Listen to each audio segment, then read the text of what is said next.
बहुत ठोकरें खा ली, हमें इन ठोकरों और मुश्किलों से बाहर निकलना है। तरक्की की दौड़ में शामिल होकर एशियन टाइगर्स बनना है। आखिरी इंतखाबी जलसे से खिताब के दौरान नवाज शरीफ का कसूर के अवाम को राम करने की कोशिश। पीटीए पर तनकीद करते हुए कहा, कहाँ गया बिलियनरी? किसी को घर और नौकरी मिली? कहाँ गए 350 डैम्स? इन फ्रॉडियों को दोबारा पाकिस्तान नहीं आने देना। हमारी हुकूमत खत्म ना की जाती तो कोई भी नौजवान बेरोजगार ना होता। पाकिस्तान को दोबारा तामीर करेंगे।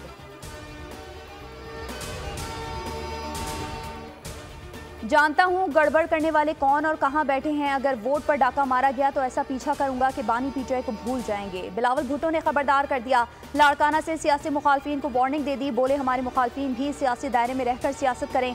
हम जीते या हारे मुल्क में इस्तेहकाम चाहते हैं। मियाँ साहब के हालात बहुत पतले हैं, वो तो अपनी नशिस्त हार रहे हैं। बलूचिस्तान में पीपल्स पार्टी आगे ही आगे है। ऊपर से कुछ होता है तो नहीं पता। लेवल प्लेइंग फील्ड मिलती है तो लाहौर की नशिस्त जीत कर दिखाऊंगा।